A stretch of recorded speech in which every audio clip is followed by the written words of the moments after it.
Mais uma vez. Boa noite a todos. Daniel, Daniel entrou aí novamente. Tá aí, conectadão aí.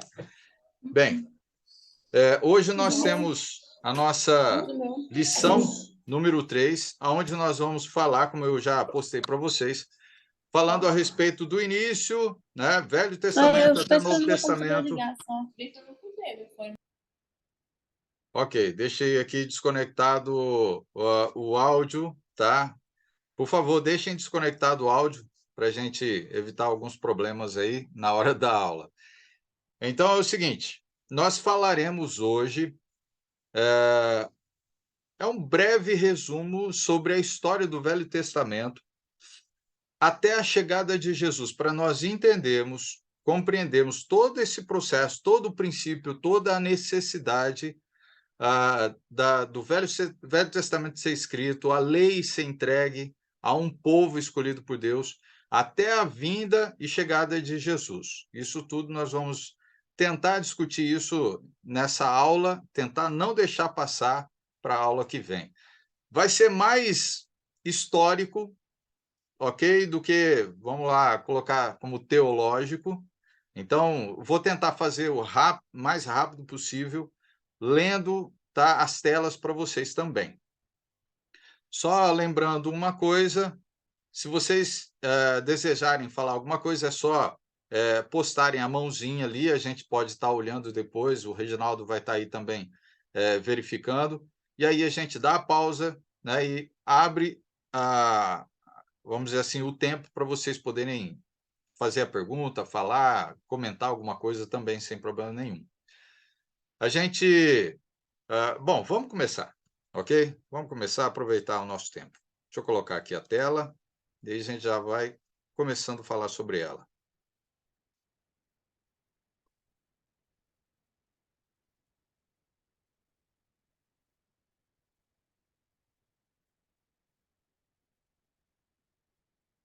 Todo mundo está vendo essa tela já?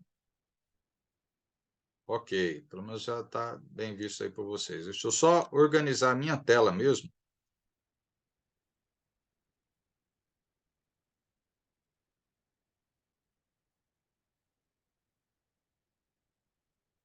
Fechando todas elas aqui também.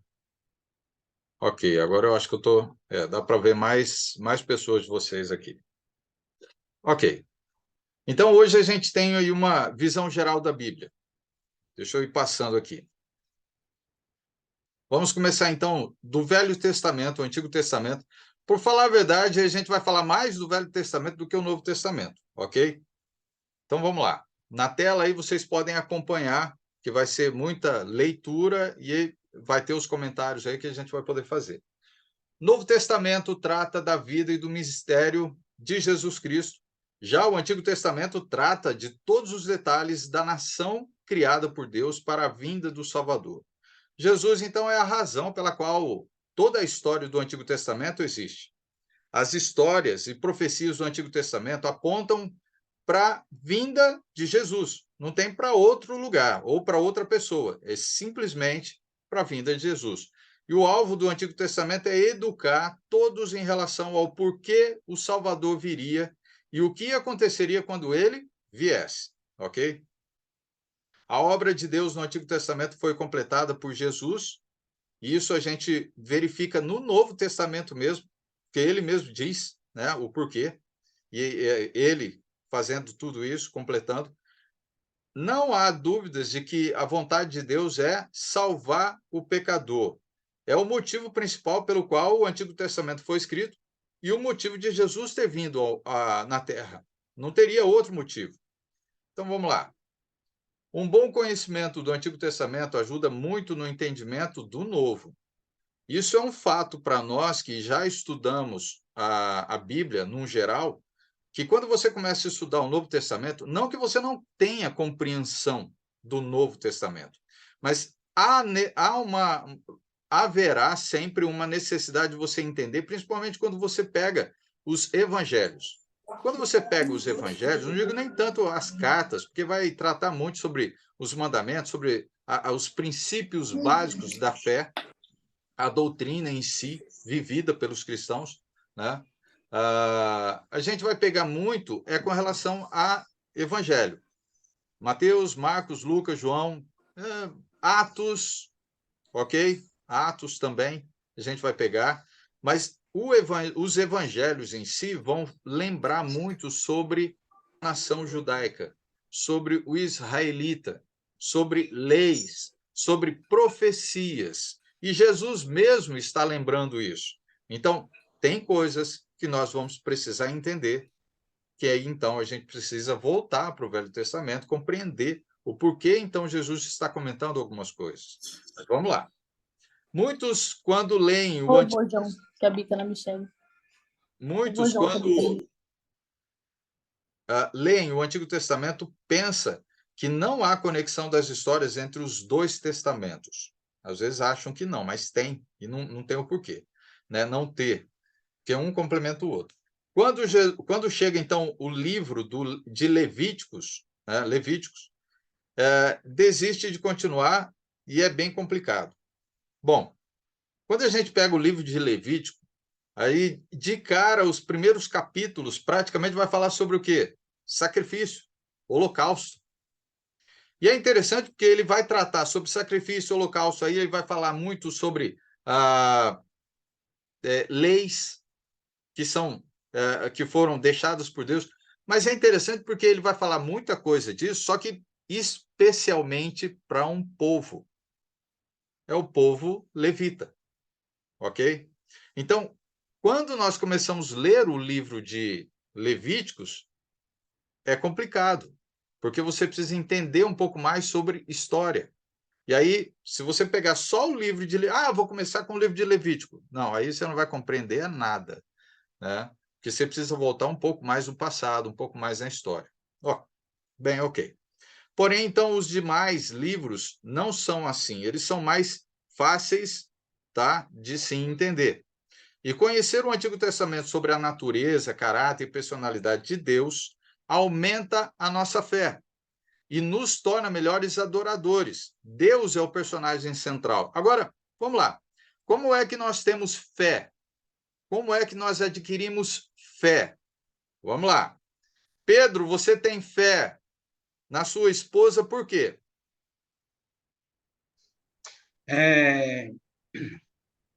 Pelas atitudes dela.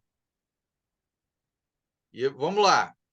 Um pouco mais. Pelo conhecimento que você tem sobre ela. Que é o conhecimento que eu tenho dela sobre o caráter dela, comportamento, a maneira que ela age. Então, eu tenho fé nela nessa atitude que ela se comporta do modo geral, não só dentro de casa, mas no trabalho, na rua, onde quer que seja. Isso. No geral, é o conhecimento que você tem, que você adquiriu sobre ela. E não só isso, não é só conhecimento, ok? Porque isso é uma parte, porque a outra seria relacionamento. Só conhecer uma coisa, sem relacionamento você não pode dizer que conhece alguém, ok? Então é isso aí. Sem relacionamento como uma base concreta que nos faz ter fé ou não. Então, significando que se você não tiver conhecimento, vamos iniciar com o conhecimento sobre Deus, você não tem fé em Deus. Se você não tem conhecimento sobre Cristo, você não tem fé em Cristo. Porque a fé ela só vem pelo conhecimento. Não tem de outra forma, né? Então, é difícil você dizer que você vai ter fé em alguma coisa sendo que você não conhece. Não tem como, ok? A base da fé é o conhecimento.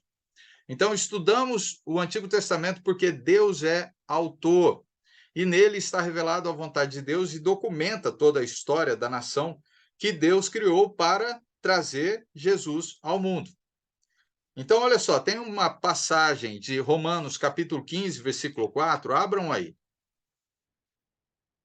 Deixa eu pedir para alguém ler para nós. Adriana, você pode ler para nós Romanos, capítulo 15, versículo 4? Posso sim. Ok. Pois tudo o que foi escrito no passado foi escrito para nos ensinar, de forma que, por meio da perseverança e do bom ânimo procedentes da Escritura, mantenhamos a nossa esperança. Perfeito. Perfeito. A passagem é perfeita aqui para nós, né? Pois tudo o que foi escrito no passado foi escrito para quê? Para nos ensinar, né? Então, é para termos conhecimento sobre o que aconteceu. E de que forma, por meio da perseverança e do bom ânimo procedentes das Escrituras, mantenhamos nossa esperança. Perceberam que como é que nós temos esperança? Como é que você desenvolve esperança? Não é na base do conhecimento? Sem conhecimento, não tem esperança. Não existe esperança daquilo que você não conhece. Ok? Então, beleza. Já deu para a gente entender um pouquinho. Agora eu quero que vocês peguem a passagem de 1 Coríntios 13, versículo 13. É só para a gente complementar essa ideia. Tá? Então, Paulo fala também sobre fé que gera esperança e que gera amor. Então, 1 Coríntios 13, 13. Marileide, você pode ler para nós?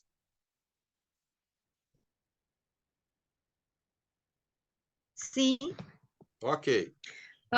Paulo fala sobre a fé que gera esperança, que gera amor. Isso, mas é 1 Coríntios 13, 13. Você consegue pegar a passagem aí? Espera aí, só um minutinho. Ok.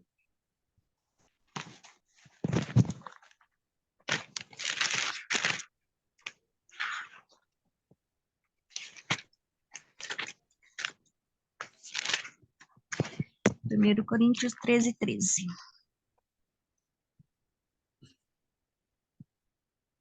Há três coisas que permanecem: a fé, a esperança e o amor. E a maior desta é o amor. Ok. Perceberam, com poucas palavras, já dá para a gente entender um pouquinho que a fé, a esperança e o amor. O maior deles é o amor, mas perceberam que a fé é a primeira coisa. Sem fé, você não gera esperança, ok? Sem esperança, você não gera amor. É uma sequência isso. Praticamente, Paulo estava dando uma sequência, porque inicia sempre com a fé.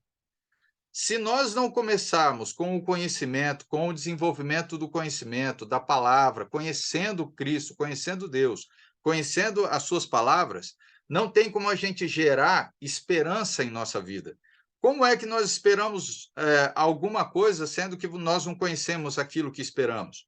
Precisamos conhecer, né? E a nossa esperança é estar em algum lugar onde Jesus falou que prometeu para nós. Ok? E a nossa esperança é conhecer ele, porque nós não conhecemos pessoalmente, conhecemos por palavra. Então, esperança só é gerada com o conhecimento, com a fé. Em outras palavras, com a fé. Bom, vamos lá, continuando. Com esse estudo, então, seremos capazes de conhecer melhor a história da redenção, né, do pecado, que começa em Gênesis e teve o seu cumprimento em Jesus.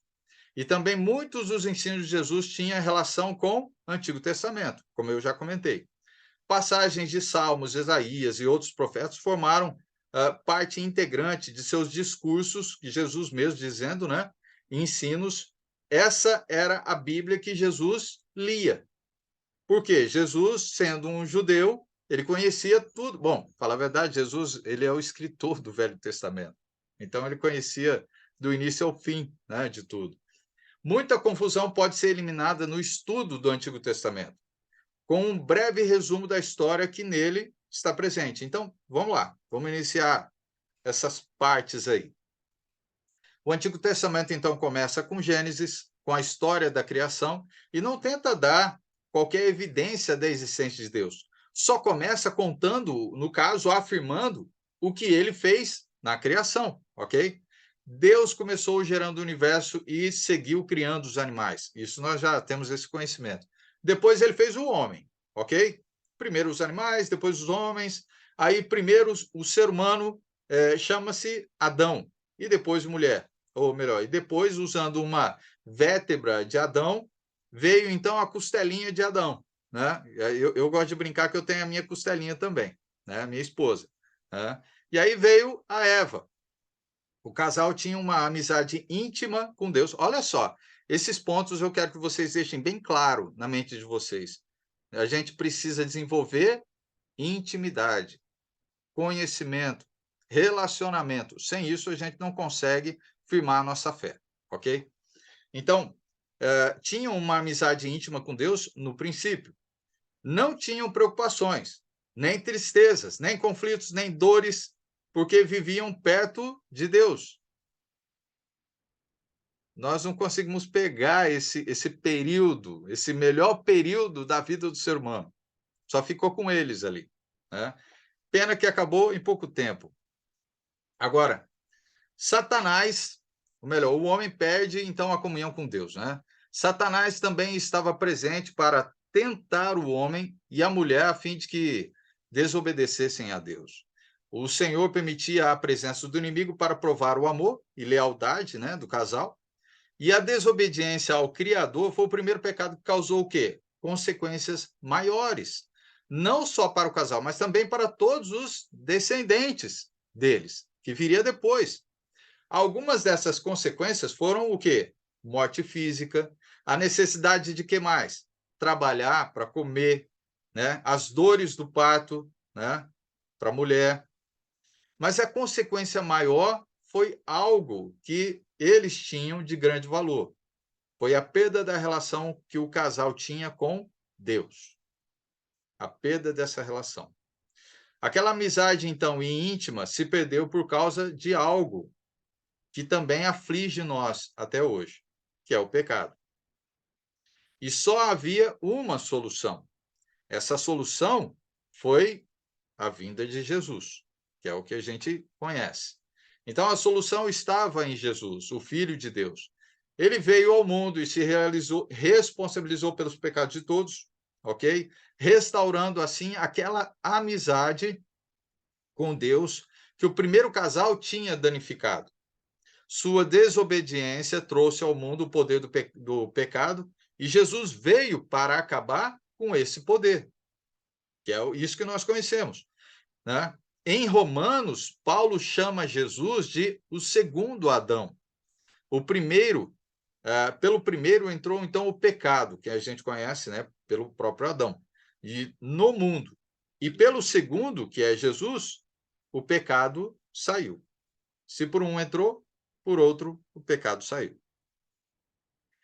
Por causa então do pecado, Deus expulsou o primeiro casal do Jardim do Éden. Pouco depois eles tiveram 2 filhos, Caim e Abel, e Deus fazia parte da vida deles, já que Eva, ao ter o primeiro filho, disse o seguinte: com a ajuda de Deus, o Senhor trouxe ao mundo o homem, né? Que a gente tem aí Gênesis 4:1. Os filhos estavam conscientes da presença de Deus, todos eles estavam, e apresentavam o quê? Sacrifícios. Todos eles estavam conscientes disso. Certa vez, ao apresentar as ofertas, Deus se agradou da oferta de Abel e não se agradou da oferta de Caim. É interessante a gente olhar e ver a respeito disso, porque eles tinham conhecimento sobre Deus. Porque senão eles não teriam feito isso que eles fizeram. Eles tinham uma forma, eles tinham um conhecimento, mas um agradou, o outro não. Então, existia alguma coisa ali de conhecimento sobre isso, né? Então, nessa situação que a gente vê, levou Caim a ter inveja de seu irmão e acabou acontecendo o primeiro homicídio. Deus o castigou, expulsando de onde viviam, e se tornou um fugitivo errante, que a gente sabe muito bem.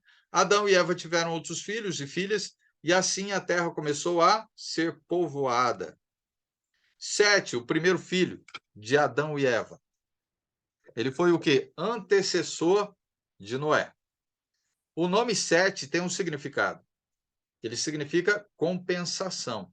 O aumento de homens e mulheres na terra contribuiu com o aumento de pecados também e de imoralidades.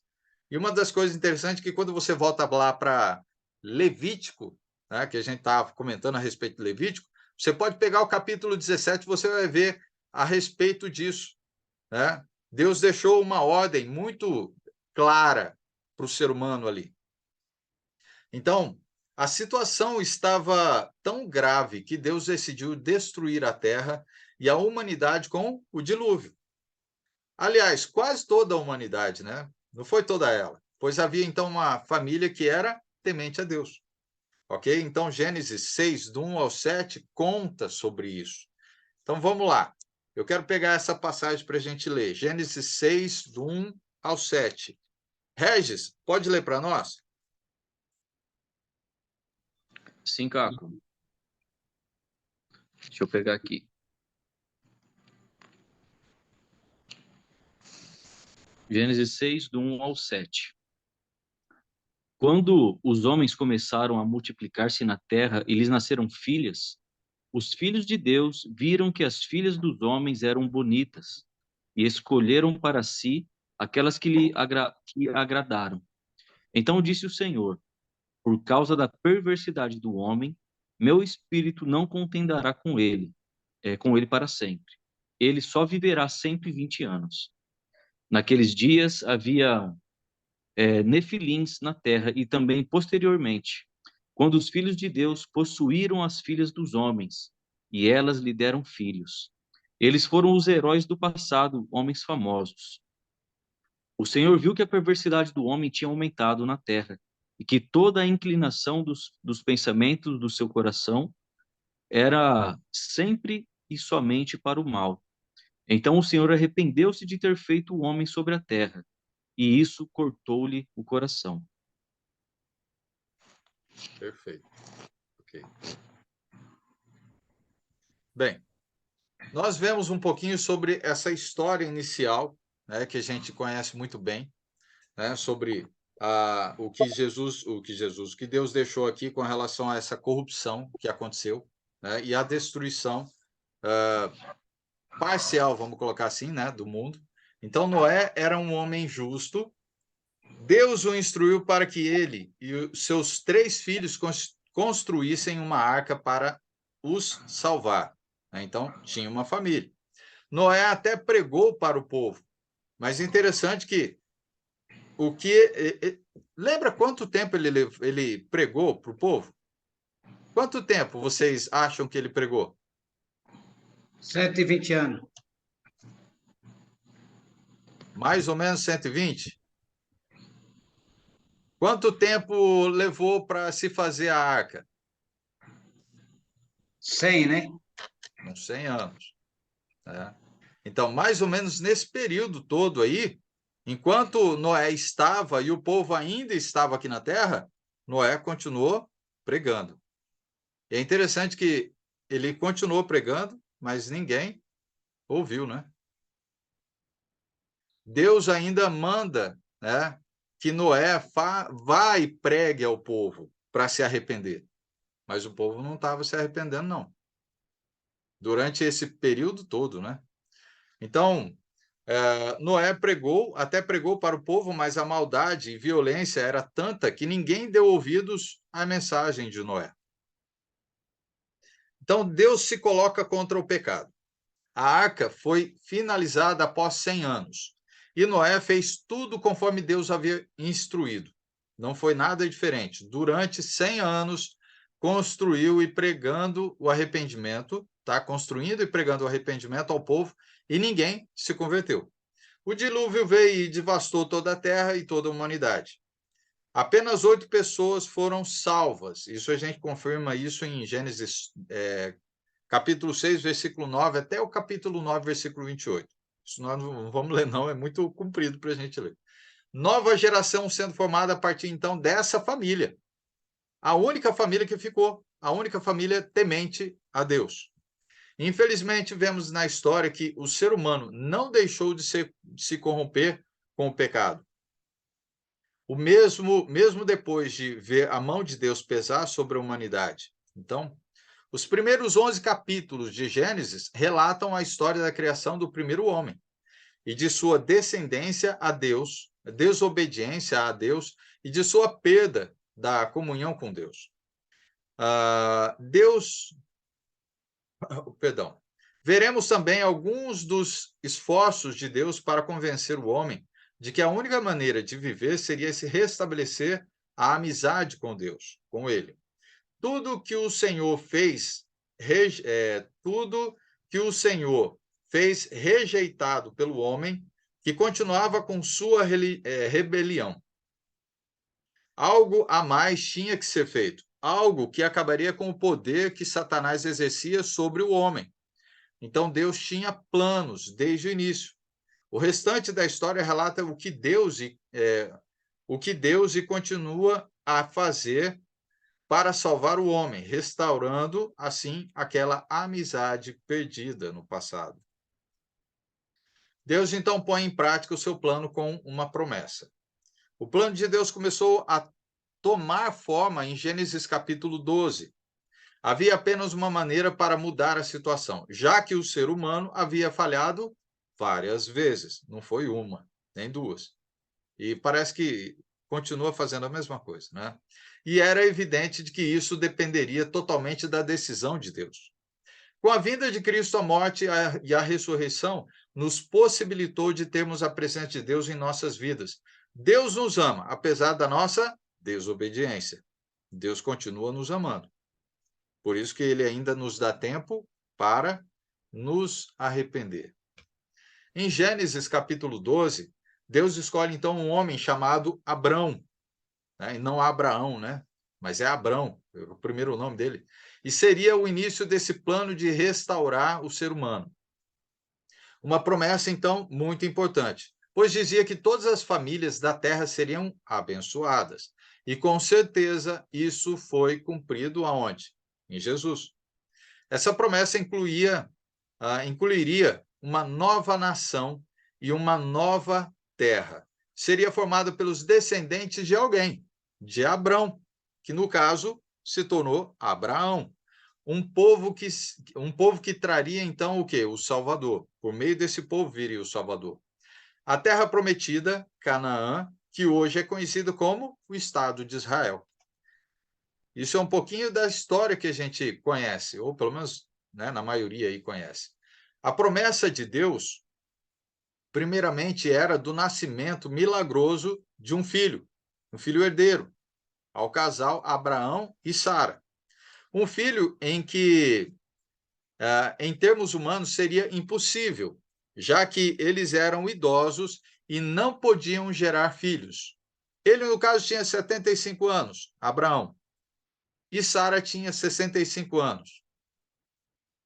Colocando assim, nos dias de hoje, como no passado, não muda nada, né? Um homem não pode, com 75 anos, dificilmente ou impossível, né? Como a própria Bíblia relata, seria impossível se tornar pai, como a Sara se tornar mãe. Passado um tempo com a promessa ainda não havia sido cumprida, Sara quis dar um jeito e concedeu sua serva Agar para que Abraão a tomasse como mulher e lhe concedesse um filho. Abraão tinha já 86 anos. Mesmo assim, podia fazer filho, não é? E quando Agar deu à luz a Ismael, Ismael foi o primeiro filho a nascer. Porém, a promessa de Deus não era para Ismael. Algo foi feito errado ali. Né? Deus abençoou Ismael. Ele lhe fez pai de 12 príncipes. Tornaram o povo árabe, essa descendência, né? Os filhos de Ismael é o povo árabe. Ainda tem muitos conflitos entre o quê? Judeus e árabes, até hoje, por uma decisão improvisada de Sara e permissão de Abraão. Né? Até hoje tem essa guerra, que eles dizem, nós somos também filhos de Abraão, até hoje. E eles querem o quê? Né? Também ter o poder sobre a terra lá. Mas a promessa de Deus ainda não havia sido cumprida. E aos 99 anos de idade, Deus aparece a Abraão e lhe fala sobre a promessa e a aliança que faria com ele e seu descendente. E aí Sara, então, fez o quê? Sorriu, né? Ou riu, fala a verdade, não é que sorriu, riu. Passado um ano depois, cumpre a promessa. Isaac é gerado, né? O filho da promessa. Abraão, então, tinha 100 anos e Sara, 90. Bom, isso tudo já era impossível. Isaac, filho de Abraão e Sara, cresceu e teve 2 filhos. Um deles se chamava Jacó, onde mais tarde o nome foi mudado para o quê? Israel. Então, olha só, tem que ir juntando aí as palavrinhas, tá? Essa mudança de nome para Israel era o nome da nação que seria formada de seus descendentes, as 12 tribos de Israel. Ou as 12 tribos de quem? De Jacó, os 12 filhos. É claro, foram 13. O restante do livro de Gênesis será voltado para os filhos e seus descendentes. A promessa de um filho para Abraão estava crescendo em números e todos viviam na terra prometida por Deus. No capítulo 17, ou melhor, 37 de Gênesis, acontecem algumas coisas interessantes. José, um dos filhos de Jacó, é vendido como escravo para o Egito. Acontece muitas coisas nesse período e José se torna, então, governador do Egito. Tudo depois de algumas interpretações de sonhos que o faraó teve. Então, para quem conhece um pouquinho da história, para quem já leu o livro ou para quem já assistiu aquelas novelinhas que acontecem na TV, dá para a gente saber muito bem sobre essa história. Depois da seca, todos os povos viam até o Egito para ter alimento. E com a família de Jacó não foi diferente. Eles acabaram se mudando para lá após a reconciliação com José. Como Deus trabalha de forma perfeita, nós não podemos negar, porque isso tudo foi planejado. Tudo isso iria acontecer, Deus já sabia, então Deus já faz todo o planejamento para que dê tudo certo.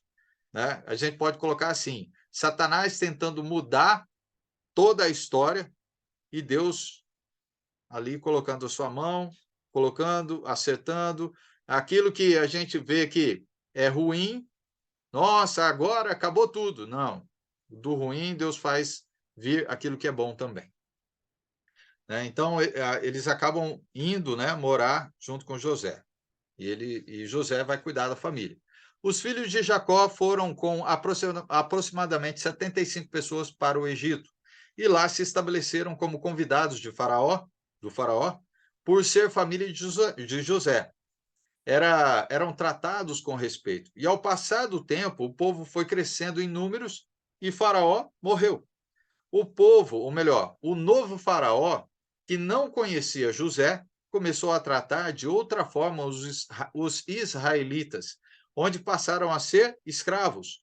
Isso tudo dentro da história que nós já conhecemos. Então, nós estamos fazendo somente alguns levantamentos, ok, da história.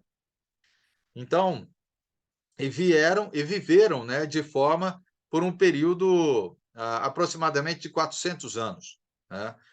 O livro de Êxodo relata o sofrimento, então, desse povo.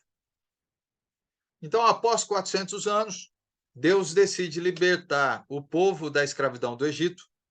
Deus preservou a vida de Moisés após um decreto do faraó em matar todos os meninos israelitas, e ele foi colocado num cesto e posto num rio. Todo mundo já conhece muito bem aí, pelo menos a história de Moisés. Moisés foi criado e educado na cultura egípcia e se tornou um grande homem. Mais uma vez, as coisas ruins vão acontecendo e Deus vai planejando, não deixando as coisas mudarem. O plano dele não vai mudar. Ele não deixa isso acontecer. Foi por meio dele que Deus tirou o povo da escravidão, após as 10 pragas, correto? A última praga foi a morte dos primogênitos do povo egípcio. O povo de Israel foi protegido após as orientações de Deus sobre os sangues dos umbrais nas portas. Lembra? Isso era a Páscoa judaica. Páscoa significa passar por cima. Então, não é o coelhinho que vai ficar navegando aí dentro das nossas casas, trazendo chocolatinho aí para nós, não. Ok? Mas essa Páscoa que nós lembramos e que é dito no Velho Testamento tem a ver com essa situação da escravidão que o povo sofria. E aí, essa questão de passar o sangue nos umbrais e tudo, nós conhecemos desse fato aí, da libertação da escravidão do povo. Então, aí depois vem essa questão da Páscoa, significa passar por cima. O sangue livrou, então, o povo. O que fez lembrar sobre isso? O que te fez, então, lembrar sobre isso, né? Que essa é a pergunta, né? O sangue livra o povo. E tem alguma coisa de relevância para nós que nos lembra a respeito de hoje, o que Jesus trouxe para nós? O que vocês poderiam dizer? Alguma coisa aí? Precisou derramar algum sangue para nos libertar ou não? Jesus derramou o seu sangue como sacrifício para nos libertar do império das trevas, da escravidão do pecado. Perfeito, Antônio, perfeito. Sem esse sangue sendo derramado, nós não teríamos essa liberdade, essa libertação dos pecados, ok? Então, o povo finalmente é liberado para sair do Egito. Eles entraram com 72 pessoas aproximadamente. Saíram em mais de 1 milhão de pessoas. 75 virou 1 milhão. Olha a promessa, então, grande, né, da nação grande. Lembra a promessa feita a Abraão? Olha só o que está acontecendo. 75 pessoas viraram mais de 1 milhão. Porém, como o povo era rebelde, eles ficaram vagando pelo deserto por 40 anos. Né? Sendo que a viagem normalmente demoraria menos de 1 ano. Não era para levar tanto tempo assim. Eles tinham dificuldades em fazer o quê? Obedecer a Deus. Satanás continua trabalhando, né, no coração das pessoas. Então, muitos morreram nesse percurso por conta da dureza de coração deles. No deserto, Deus dá as leis ao povo. Os 10 mandamentos e outras leis, aproximadamente 613, 614, 16, alguns falam 620, né? Mas isso também para nós não traz nenhuma relevância em si, né? Porque a gente não guarda mais isso, né? Graças a Deus, né? Pelo sangue dele a gente não precisa mais. Mas toda a instrução para que a nação fosse o quê? Protegida e única dentre todas as outras nações. Afinal, essa era a nação, ou no caso, o povo de Deus, que Deus faz, então, esse trato com eles, ok? Então, finalmente, o povo começa a conquistar novamente a terra prometida. Dos milhares que saíram do Egito, apenas dois entraram na terra prometida, dos milhares. Josué e Calebe. Uma geração formada no deserto que entra, todos menos de 40 anos de idade. Então, tem também essa questão. Não foram todos que entraram. Então, eles começaram a conquistar a terra, conforme Deus havia ordenado. E Deus orientou para que expulsassem todo o povo inimigo. Mas não foi isso que aconteceu. Novamente, continua a desobediência. Logo, esses inimigos que ficaram começaram a oprimir os israelitas. Então, Deus levanta juízes para os libertar e governar o seu povo. Olha só, agora a gente está chegando nos juízes. Não tinha rei ainda não, tá? Só os patriarcas ali. Não demorou muito e o povo começou a pedir reis. Somente Deus parece que não estava, né? Só Deus para eles não era satisfeito. Devia ser, mas não era. Então, pois queriam ser iguais às demais nações. Então, Deus permitiu que isso acontecesse. Né? Não era o que Deus queria, mas Deus permitiu isso acontecer. Mas, ao invés de resolver os problemas, então acabou gerando muitos problemas e desafios à nação de Deus. O primeiro rei, então, foi quem? Saul, né? Da tribo de quem? Benjamim. O segundo rei, Davi, da tribo de Judá. O terceiro rei, Salomão, filho de Davi, tribo de Judá. Bem, conhecendo um pouquinho da história, né, Jesus vem dessa linhagem. Cada um governou o povo por 40 anos cada. Total de 120 anos. Até aqui é conhecido como o quê? Reino Unido. Enquanto esses 3, não são 4, né? Eu coloquei 4 aqui. 3. Esses 3 reis, o povo era unido. o povo era um povo, como se diz, abençoado. Mas as coisas vão mudando com o tempo. Após a morte de Salomão, houve uma guerra civil e o reino foi dividido. Pois é. Reino do Norte e Reino do Sul. Para quem já leu o livro de 1º Reis e 2º Reis, praticamente é isso. Vocês vão pegar sobre essa história. O Reino do Norte, então, são 10 tribos, conhecida como Israel. Olha só. E o Reino do Sul, 2 tribos, conhecidas como Judá. Lembra? Judá. Jesus vem da tribo de Judá. Essa divisão do reino aconteceu por volta de 1931 a.C. Não demorou muito após a divisão, cerca de 200 anos, e o Reino do Norte foi invadido e conquistado pelos assírios em 722 a.C. Após muita rebeldia, pecado e misturas com os povos pagãos, que não era para ter acontecido nada disso, né? E idolatria que estava acontecendo, o povo foi completamente devastado e jamais foi restaurado. Os que ficaram são conhecidos como samaritanos. Para quem já leu, Novo Testamento lembra sobre os samaritanos, lembra? Né? Então, lá no livro de Mateus, né? Eu acho que Atos também fala sobre os samaritanos, não é? Hein, Regis? Eu acho que sim. É mais os 4 evangelhos que vai É os falar um 4, pouco, né? né, sobre É o verdade. confronto que eles tinham entre os judeus e os samaritanos, né? Eles davam uma volta maior, só para não passar no território dos samaritanos, né? Pois é. É tudo para evitar, né? Os problemas aconteceram e continuavam ainda entre eles lá. E o reino de Judá, de onde viria o Messias, como a gente vem contando, né? Também caiu. No ano de 586 a.C., eles caíram nas mãos de quem? Dos babilônios. Após 70 anos de escravidão, alguns judeus retornaram com permissão para reconstruir o reino de Judá. Isso aí nós temos aí contado pelos próprios profetas. O restante da Bíblia vai relatar sobre a história do povo com os seus reis, sobre os cativeiros e sobre os profetas. Mas ainda veremos mais sobre os livros. Então, olha só. No Antigo Testamento, temos basicamente 4 divisões, dentre os 39 livros que nós temos no Velho Testamento. Então, primeiro, os 5 livros da lei, Gênesis a Deuteronômio. Segundo, os 12 livros de história, Josué até Esther.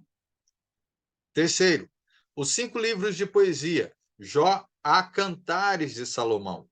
Quarto, 17 livros dos profetas, Isaías a Malaquias. Então, assim, dividido dessa forma, para a gente entender basicamente essas 4 divisões, ok? Então, vamos ver resumidamente como esses livros se encaixam na história. Não é complicado e nos ajuda muito em nossos estudos pessoais e ter uma boa compreensão do Antigo Testamento. Então, vamos lá. Eu vou fazer um breve relato sobre cada livro. Eu sei que deve estar cansativo também aí para nós. Se quiser fazer uma pausinha de 10 segundos, vocês podem fazer para tomar uma água agora.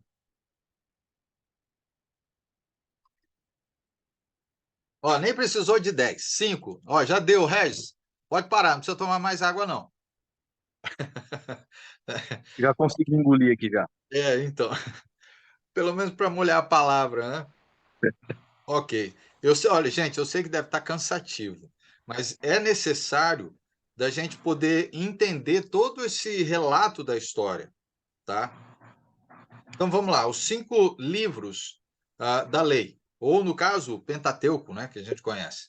Gênesis trata de vários inícios. Gênesis trata de vários inícios.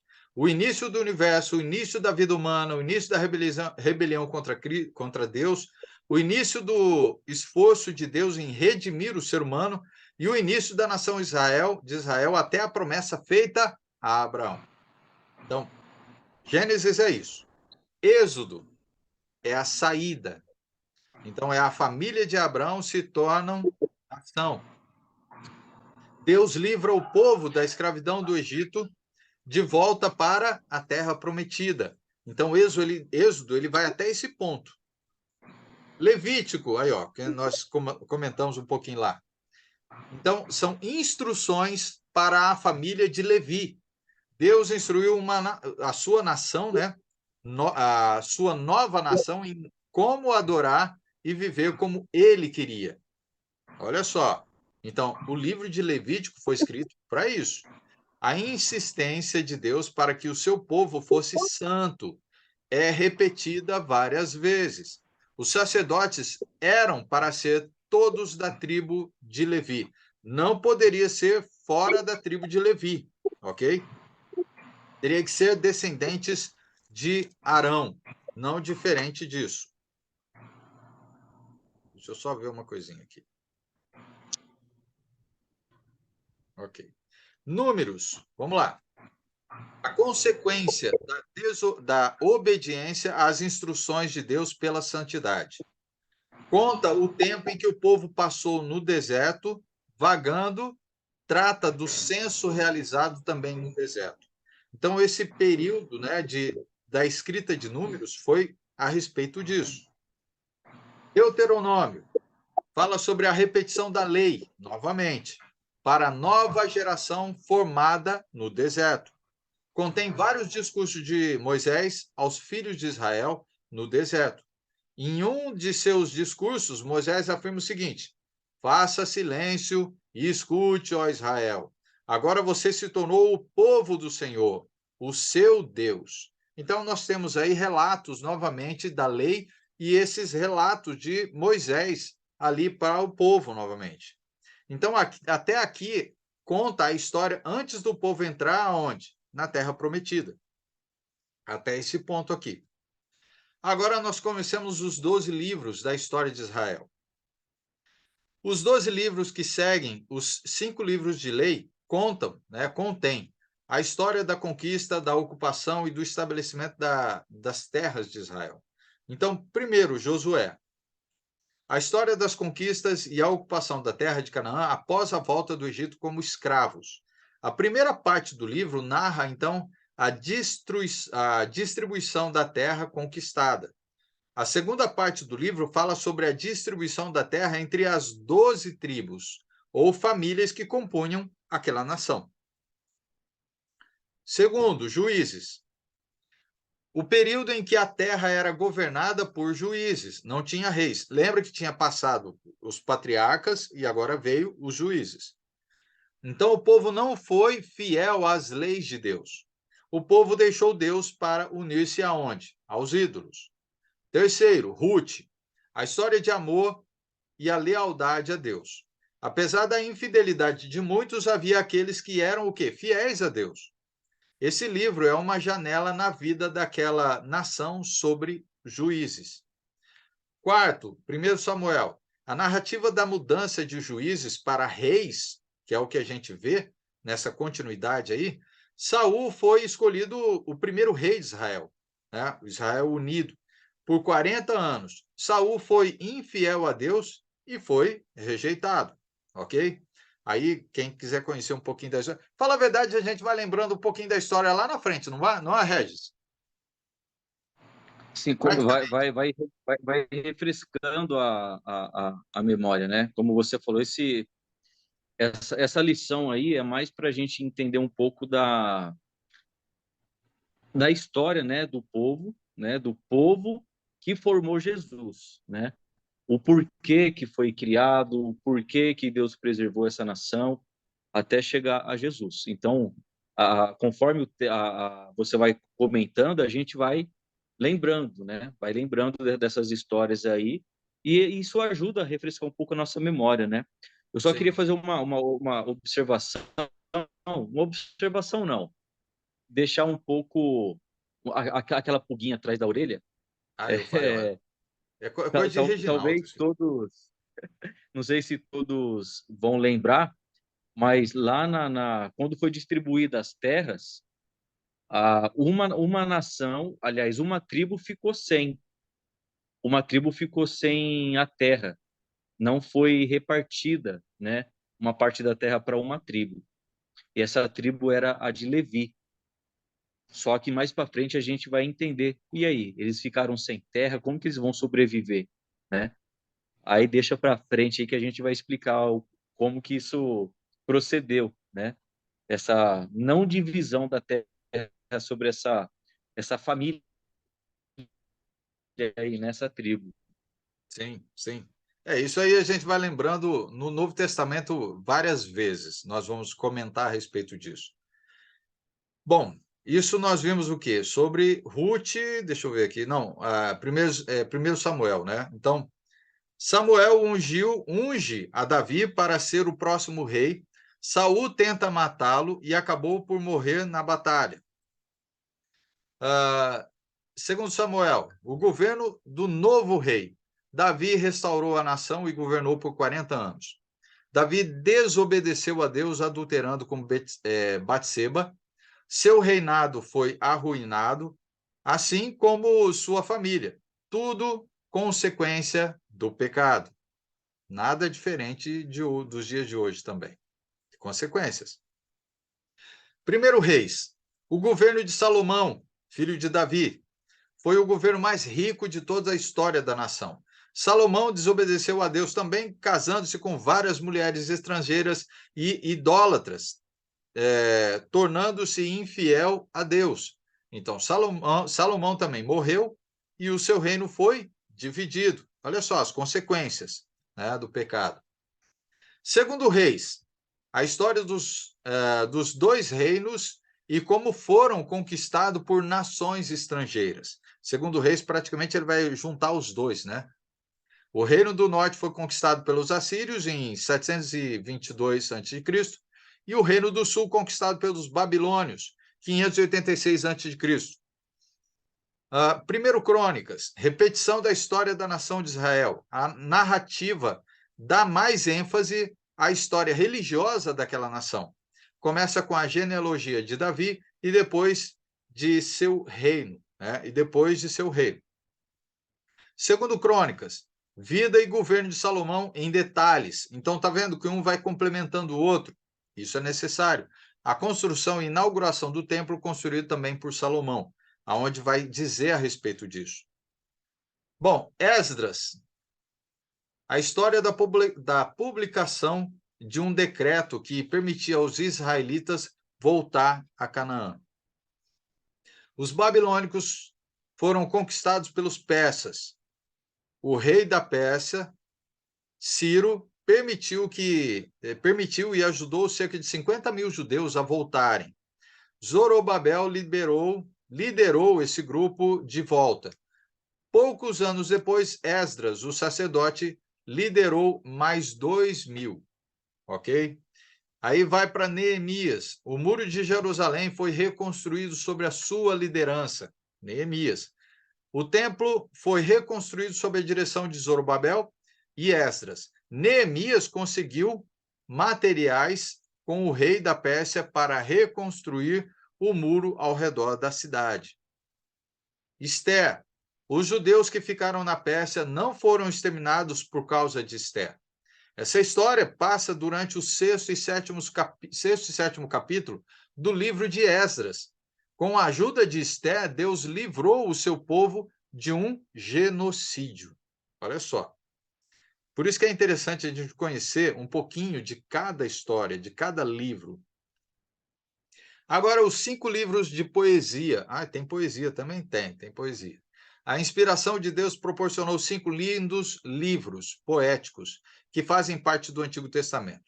Então, leiam sem se preocupar onde se encaixam na vida e história daquela nação. Apenas desfrute-os. É isso aí, os 5 livros.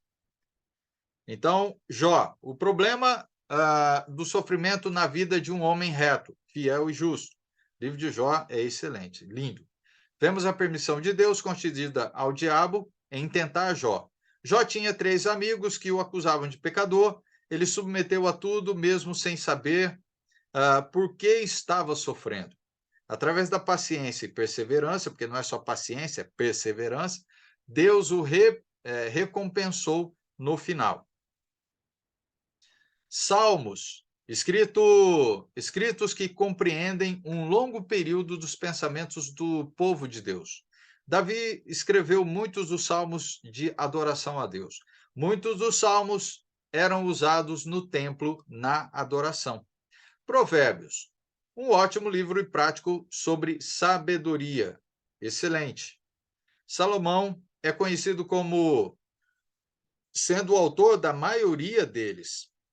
Um dos pensamentos que se repete é como viver sabiamente diante de Deus e das pessoas. O livro de Provérbios é perfeito, é lindo. Eclesiastes.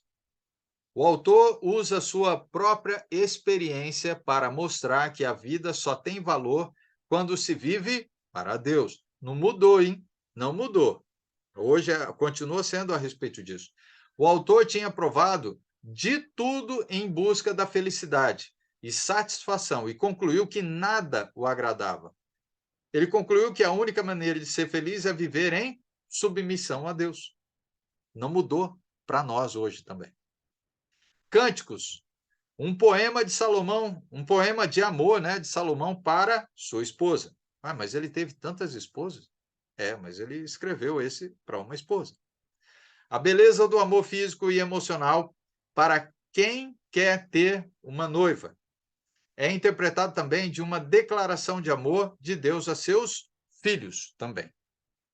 Então, os 17 livros de profecia, né? Muitos gostam dos livros de profecia. Esses livros são os mais valiosos em todo o Antigo Testamento. Muitos valiosos no desenvolvimento da nação de Israel, contendo história, mas também instruções de Deus, para que a nação vivesse conforme a vontade de Deus. Não vamos, então, aprender se lermos apenas superficialmente. Precisa de um estudo, relacioná-los à época e às circunstâncias em que a nação vivia. Algumas das obras desses homens foram sobre eventos que deveriam acontecer no futuro, embora essa não fosse a sua única ênfase. Havia muitas instruções e repercussões advertindo o povo a abandonar o pecado. Caso contrário, eles seriam castigados por outras nações, o que de fato então aconteceu, ok? Nada mudou disso aí. Bom, então nós temos aí o livro de Isaías. Pregou às tribos do reino do sul, Judá, e nações pagãs vizinhas. Isaías viveu e profetizou 740 a 680 a.C., durante o reinado de 4 reis diferentes. O profeta afirmava a necessidade que nação tinha de depender apenas de Deus, em vez de depender de suas próprias forças e tratados com nações estrangeiras. Isaías fala muito a respeito da vinda do Salvador. Capítulo 49 até o capítulo 57, ele vai revelar e relatar a respeito disso. A nação de Judá se recusava a ouvir as advertências contra a corrupção e o pecado. Então, ele anunciou que eles seriam conquistados. Os babilônios os conquistariam em 586 a.C.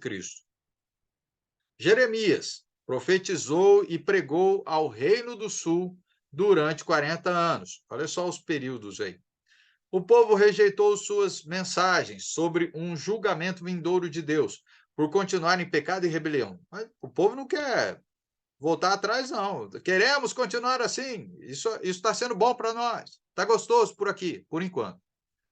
O povo, então, estava tão irritado com a sua pregação, né, com a pregação de Jeremias, que eles ameaçaram acabar com a sua vida. Ele pregou também contra as nações gentias. Ele viveu cerca de 10 anos depois da queda da nação nas mãos dos inimigos e viu muitas de suas profecias sendo cumpridas. Jeremias disse que um remanescente da nação decaída seria restaurado. Pois é. Lamentações foi escrito por Jeremias sobre a queda de Jerusalém nas mãos dos babilônios. Esse livro vai descrever a tristeza sobre a queda dos judeus, descreve também a ira de Deus contra o povo contra o pecado do povo, o que causou a sua queda. Novamente, tudo acontece e tem as suas consequências com relação ao pecado. Por meio de Jeremias, Deus chamou o povo de volta para que mudassem suas vidas e fossem restaurados. O povo continua não querendo restaurar com Deus. Ezequiel viveu e profetizou durante os 70 anos da escravidão babilônica, um dos períodos mais tristes do povo de Deus. Uma das mensagens mais preocupantes de Ezequiel foi sobre o templo de Deus e a corrupção que existia no mesmo lugar onde adoravam a Deus. No mesmo lugar. Há muitos símbolos, simbolismo que é difícil de entender se não tiver o quê? Um bom estudo. Isso é um fato mesmo, verdade. Ezequiel, então, viu a glória de Deus e nunca mais foi o mesmo. O objetivo dele era fazer com que o povo também visse a glória de Deus. Isso a gente vê em Ezequiel 8, do 1 até 8 do 1 até o capítulo 11, 25.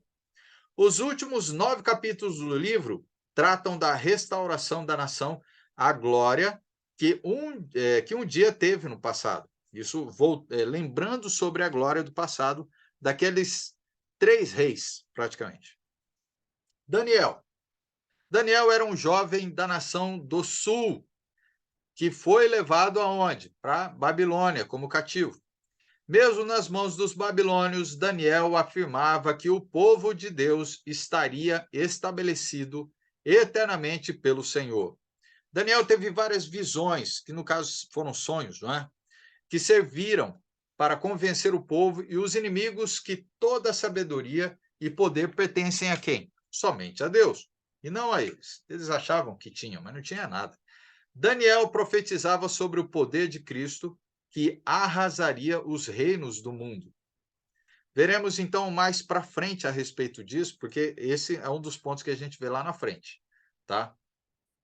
Daniel dá muita atenção à restauração da nação de Judá como um poder político. Vamos lá. Os 17 livros de profecia, né, os profetas menores, Oséias, a tristeza do profeta em relação à sua esposa infiel. Ó, quem já leu Oséias fica triste desde o início e não quer ter a vida dele, não. Ninguém. E quem dera um dia ser Oséias, né? Não. Só foi um. Deixa só para ele mesmo. Os profetas modernos não querem ser igual a Oséias, não. Verdade. Não quer, não. E é um grande exemplo para nós, hein? Grande exemplo. Então, a tristeza do profeta em relação à sua esposa infiel e as suas tentativas para uma reconciliação. Olha só, é semelhante à relação entre Deus e a nação de Israel. Oséias sofre como Deus estava sofrendo com relação à sua nação. Continua o povo, o quê? Sendo infiel a Deus. E a mesma coisa acontecendo com a esposa de Oséias. Isso é para fazer um relato, para eles verem, tá? Esse é um grande exemplo. Ele, então, falou ao reino do norte em 750 a.C., durante 30 anos, antes do povo cair nas mãos dos assírios. Exemplos do relacionamento do profeta com sua esposa, quer demonstrar o relacionamento de Deus com o seu povo. A infidelidade de sua esposa identifica a infidelidade da nação. Oséias resgatando sua esposa de um mercado de escravos, o amor do profeta à sua esposa, mesmo sendo infiel com os outros homens, assim como era a nação seguindo ídolos de outras nações. Tá, olha, só em Cristo para nascer outros homens como Oséias. Só em Cristo. Esperamos que tenhamos homens assim, que lutem pelas suas esposas. Então vamos lá. Joel profetizou ao Reino do Sul em 835 a.C. Joel usou uma praga de gafanhotos para ilustrar a profecia que um exército do norte viria para invadir a nação. Joel profetizou que Deus daria o seu espírito a todos os seres humanos. Veremos essa profecia sendo cumprida, mas não ali, lá na frente. Amós pregou ao reino do norte numa época de grande prosperidade e falta de interesse em Deus. Olha só, prosperidade, falta de interesse em Deus. Não muda muito hoje, não. O povo está mais preocupado com a prosperidade aqui do que prosperar com Deus, na vida eterna, mas é aqui no mundo. Esse profeta deu atenção ao juízo que viria ao povo por causa de seus pecados.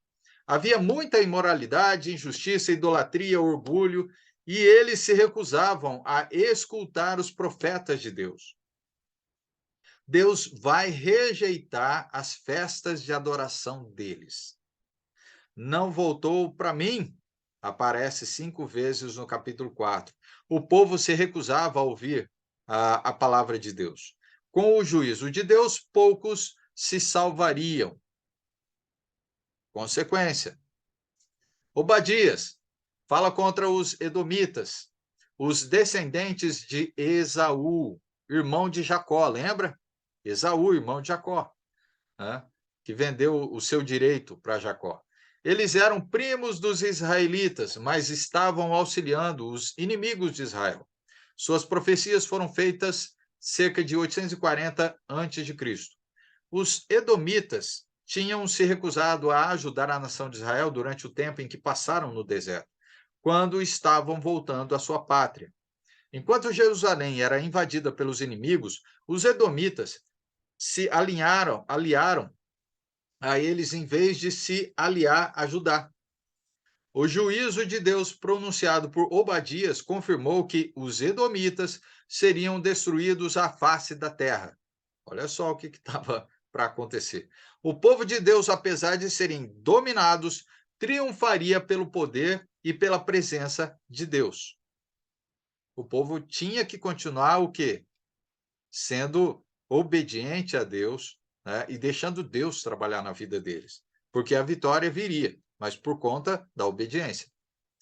Bem, Jonas foi enviado a Nínive. Essa história nós conhecemos, não é? Muito bem. Capital da Assíria, nação que invadiria e conquistaria o reino do norte, para advertir-lhes sobre o juízo vindouro de Deus.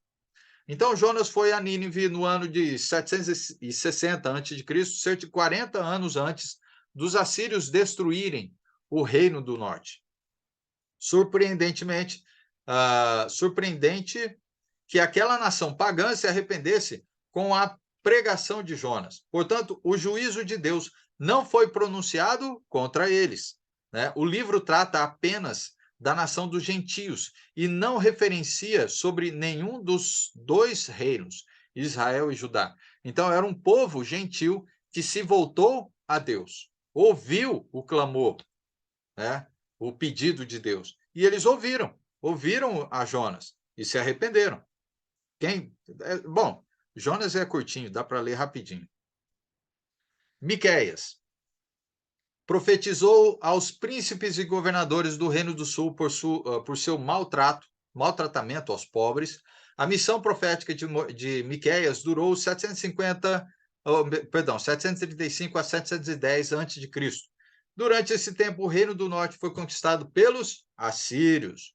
A profecia de Miqueias foram quase todas voltadas para o Reino do Sul. Tem algumas denúncias contra o Reino do Norte. Ele anunciava sobre o juízo que seria destruído por causa dos seus pecados e rebelião. Miqueias dizia que o Deus ordenava: pratiquem a justiça, amem a fidelidade e andem humildemente com o seu Deus. Essa era a frase dita a eles. Naum, por volta de 660 a.C., foi profetizado a destruição completa de Nínive, capital da Síria. 100 anos antes, Jonas tinha pregado a eles sobre isso e eles se arrependeram, glória a Deus. Porém, esqueceram da mensagem de Jonas e voltaram às suas práticas de maldade e crueldade. Uma pena. porque depois isso acaba acontecendo, né? Sobre o que Deus estava prestes a fazer com eles. Não tinha nenhuma esperança para eles, então, agora. Por causa da maldade e idolatria, eles seriam destruídos. Judá, a nação de Deus, seria poupada. Abacuque, profeta do Reino do Sul, durante seu declínio. Ele profetizou no ano de 607 a.C., uns 20 anos antes de serem conquistados pelos babilônios. O livro começa com Abacuque imaginando por que Deus permitia que os malvados prosperassem enquanto os justos sofriam. Não mudou nada, né? Hoje você vê os malvados prosperando, né? E os justos, né, continuam sofrendo. Deus responde dizendo-lhes: confie em Deus, sem se importar com as circunstâncias. A justiça acontecerá e Deus será adorado. O livro termina com o profeta adorando a Deus por tudo que ele tinha feito e por ser um Deus único. Gente, não mudou nada com relação a isso. Nós devemos continuar adorando a Deus, não importa o que aconteça em nossa vida, porque a nossa esperança, lembra, vou continuar, essas 3 palavras, fé, esperança e amor, vai perdurar até o fim dos estudos com a gente. Ok? Então, vamos lá. Continuando. Sofonias. Bom, até porque a gente fala muito, né? Até mesmo muitos conheceram até esse curso aqui por causa do vídeo que nós gravamos lá, né? E falando sobre a fé. Bem, Sofonias. Por volta de 630 a.C., profetizou com tanta força ao Reino do Sul que um retorno a Deus se tornaria uma realidade. A cidade de Jerusalém, então capital de Judá, junto com o resto da nação, tinham se tornado muito corruptas. Corrupção continua ainda. Deus prometeu misericórdia se o povo voltasse à sua presença. O povo atendeu o profeta e o rei Josias levou a cabo as reformas. Ageu, o primeiro profeta depois do exílio na Babilônia, profetizou ao povo de Jerusalém após o seu retorno para reconstruir o templo. Ele começou a sua obra profética em 520 a.C., ou seja, 16 anos depois que o povo voltou da Babilônia. O povo tinha voltado para reconstruir, então, o templo, mas estavam tão envolvidos em seus negócios particulares que a edificação continuou em ruínas, não mudou nada. A pregação de Ageu foi inspiradora, que o povo começou a trabalhar imediatamente no templo. Deus prometeu que ele iria abençoar e proteger, então, o seu povo. Zacarias. Mesmo após a pregação de Ageu, o povo envolvido com a construção do templo perdeu o incentivo de completá-lo. O povo começa mal, melhora, é um declínio, né? É uma, como que fala? Parecendo uma oscilação. Né? É uma oscilação. É uma oscilação, né? E parece que um pouco sobre, às vezes, sobre o que acontece com a nossa vida, se a gente não tomar cuidado com as oscilações que podem acontecer. A nossa fé não pode ter oscilação. Se começar a ter oscilação, vai acabar acontecendo o mesmo que aconteceu com os povos no passado. Não muda muito, né? Então, Zacarias consentiu o seu intento em falar ao povo sobre a glória do templo. A população ficou tão inspirada pela visão da glória do templo que trabalhou por muito tempo até terminá-la. Ok? Malaquias, nós estamos chegando ao final. O último dos profetas depois da escravidão babilônica. Como Ageu e Zacarias profetizou ao povo de Jerusalém, a data da obra de Malaquias foi de 432 a.C. Em mais ou menos 400 anos após Malaquias, o Messias finalmente viria. Teve um período aí que não teve profeta, ok? O povo, como sempre, esqueceu de Deus e começou a viver como se ele não fosse importante para a nação. Eles tinham sucumbido à descrença e ao desânimo. Novamente, o povo caindo. Malaquias lembrou ao povo que Deus não tinha se esquecido de seu pacto de redimir o seu povo e a cumpriria. Mais de 400 anos depois de sua promessa, Deus enviou Jesus, a fim de redimir um povo arrogante em que, em geral, recusou a Cristo. Regis, você quer comentar sobre esses 400 anos? Ô, Caco, então, é interessante observar que esse período dos profetas aí, é que hoje, infelizmente, as pessoas confundem muito quando usa a palavra profeta, né? Eu acho que acaba desvirtuando, não sei se é essa palavra que eu posso usar, o conceito de profeta, né? Os profetas modernos, né, têm a tendência de fazer revelações pessoais, né? Ah, a sua vitória está garantida, né? Eu vejo uma bênção na sua vida, eu vejo isso na sua vida, você vai conquistar aquilo, você vai ter aquilo. É basicamente um jargão que é usado entre os profetas modernos hoje. Mas quando a gente vê o trabalho dos profetas da Bíblia, a pregação deles era sempre: arrependam-se. Arrependam-se, porque senão Deus vai castigar você.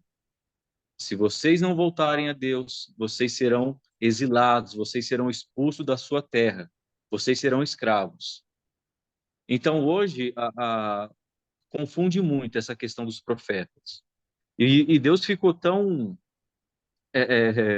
não sei se a gente pode usar essa palavra, tão amargurado com a nação, né? Quando a gente falou, o povo oscilava muito, até chegar em Malaquias, vendo que com tantos esforços de Deus, Deus sempre prometendo trazer paz a eles, né, se eles fossem fiéis, mas eles não davam ouvidos. Então Deus deixou aquele povo por 400 anos fazendo o que eles queriam. Foi o que aconteceu lá em Juízes, né? Lá em Juízes há passagens que fala que eles faziam o que bem entendesse. Infelizmente, a gente pode até usar que isso vem acontecendo hoje. As pessoas estão fazendo o que bem entende, sem dar ouvidos ao que a palavra de Deus fala. Então, Deus acaba deixando essas pessoas. E aconteceu isso nesses 400 anos. Deus não enviou nenhum profeta, não falou ao povo por meio de nenhum profeta. O povo ficou... É o período intertestamentário que a gente fala, né? É o período que Deus ficou em silêncio. Deus não falou com ninguém. Houve escritos durante esse período, que a gente até comentou na aula passada, né? Que são os livros apócrifos, né? Que são livros mais de história, mas não eram livros de profecias, não eram livros inspirados por Deus, mas foram livros que vão contar todo esse período de 400 anos em que o povo de Israel viveu, né, nesse período aí, sem a presença de Deus, né, por intermédio de algum profeta. Mas a gente vê o trabalho incansável de Deus em trazer essa nação para junto dele. E até que chegou, então, a vinda, até que veio Jesus Cristo, né, a vinda de Jesus, onde foi se o povo não obedeceu o meu filho, eu não sei mais o que fazer, né?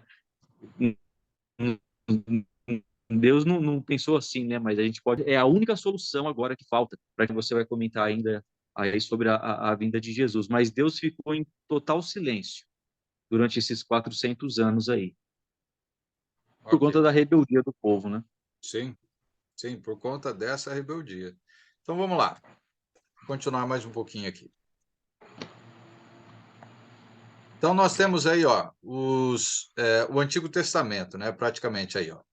Índice da Bíblia, né? Isaías, Jeremias, tal. Isso aí depois vocês podem ver. Deixa eu dar uma continuidade aí, ó. Novo Testamento.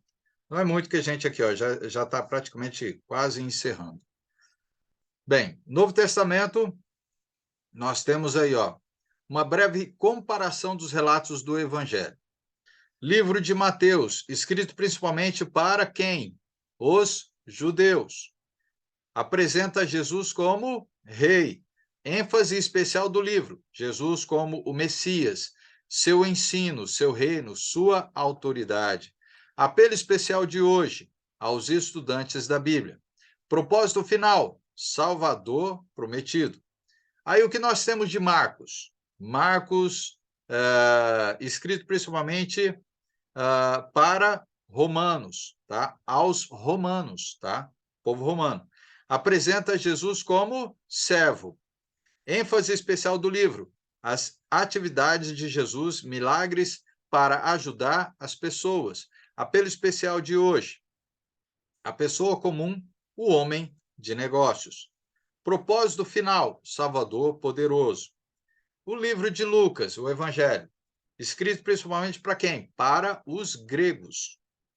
Então, quando a gente entende um pouquinho sobre isso, a gente consegue entender um pouco da questão da escrita, né? Local, o povo, aí a gente consegue entender um pouquinho sobre cultura, sobre a história e cultura, ok?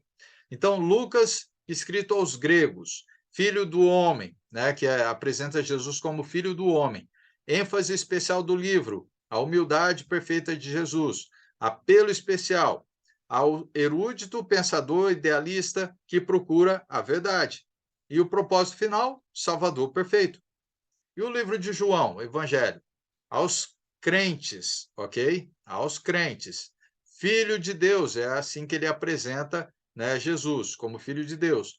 A ênfase especial do livro, a divindade de Jesus. Apelo especial de hoje, a todas as pessoas. E o propósito final, Salvador pessoal. Então, é assim, esses são os pontos, tá? Que a gente tem, assim, de um relato, algo que, em poucas palavras, para a gente entender o conceito de cada livro. Aí temos aí, ó, Novo Testamento. Depois de ressuscitar, ele, Jesus, passou 40 dias na terra antes da ascensão. Ele enviou os discípulos para pregar as boas notícias pelo mundo inteiro.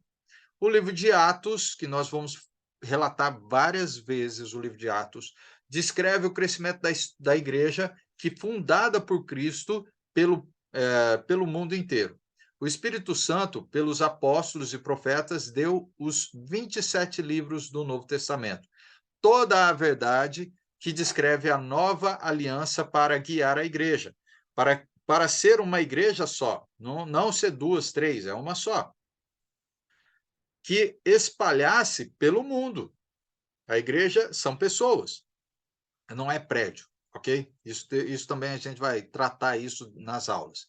As cartas foram escritas às igrejas, estabelecidas durante a história de Atos. Por isso que o livro de Atos a gente leva ela do início ao fim das aulas, praticamente todas as aulas, ok?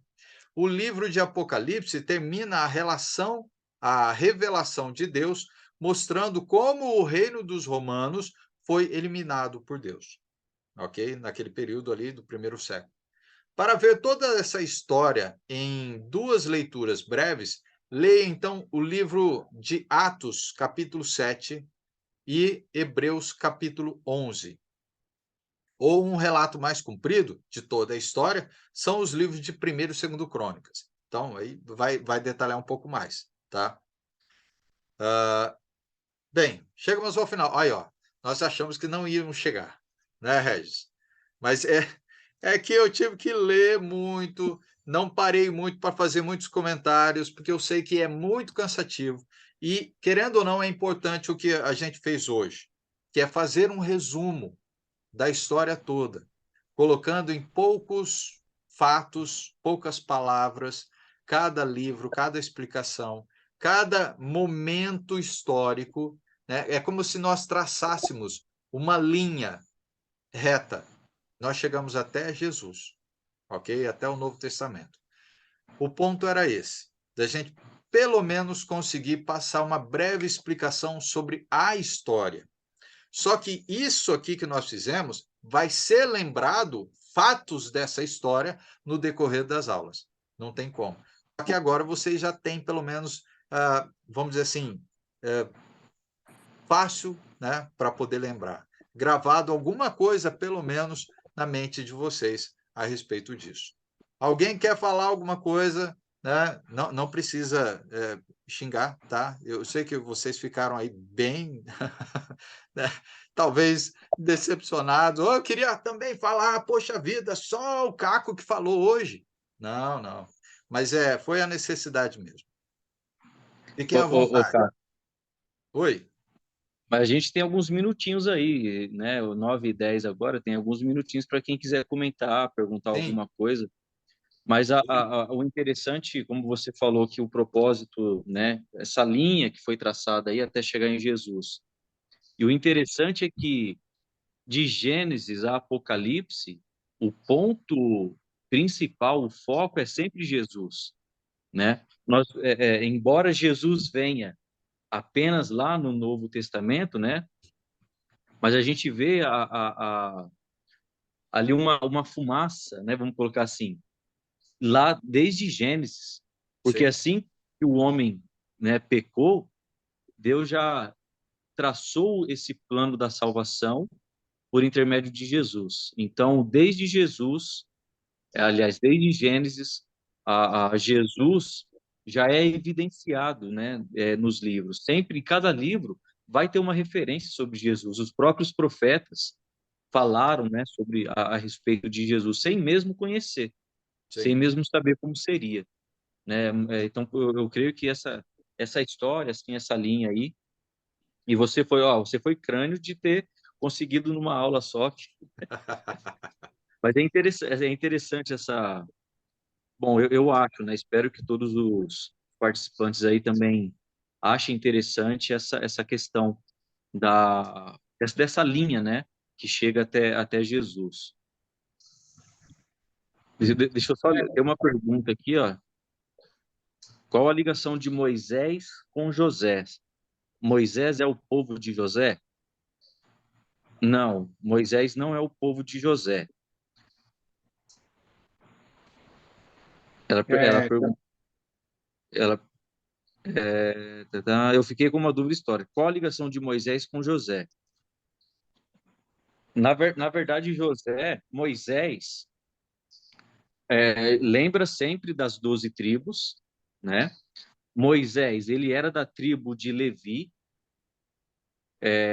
tanto que o irmão dele era Arão, né? Os sacerdotes eram da tribo de Arão. Mas Josué, é Josué que ela perguntou? Deixa eu só voltar aqui, ou é José? Tá, José. José do Egito, seria o José, ele foi antecessor, na verdade. Porque José, ele era um dos filhos de Jacó. Só que a gente não tem a tribo de José. Na verdade, a gente vai entrar os filhos dele, né? Que é Efraim e Manassés. Esses são os filhos de José. Então, as 12 tribos ali, ela não vai ser composta por José, mas sim por Efraim e Manassés. Então, qual que é a relação de José com Moisés? Eu não saberia explicar, talvez, não sei se algum irmão gostaria de comentar, mas se tem alguma relação.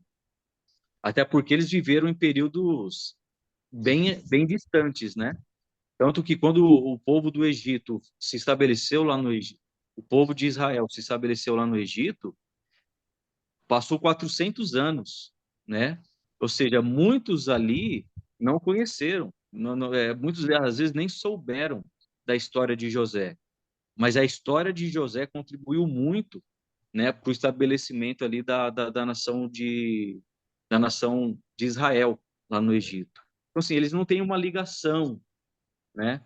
Mas eles são parentes, né? São parentes ali entre as tribos. Sim. Ela mandou a mensagem aí que entendeu. Obrigado.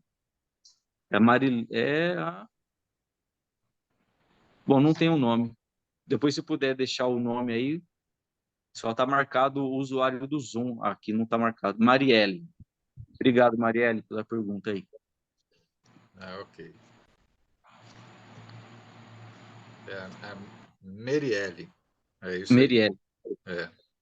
Agora que eu estou vendo aqui também as mensagens. É que enquanto eu estou fazendo, a aula e eu não consigo ver as outras coisas. Ainda bem que tem o ajudante aí, né? O braço direito, o braço esquerdo também. Antônio Chaves, fica à vontade, pode habilitar o som aí e poder falar. Eu achei interessante a leitura, né? Não é ironia, não. Eu gosto de ouvir a leitura quando eu gosto de ler, apesar de ter dificuldade de memorizar e gravar. Mas o que eu achei interessante na leitura toda, na exposição das da, do conteúdo dos livros, é justamente assim, Deus tem um plano, né? Me corrija o meu entendimento. Deus tem um plano e o que eu pude observar é que Deus, mesmo sendo Deus, ele não interferia na decisão do povo, ou seja, na rebeldia do povo.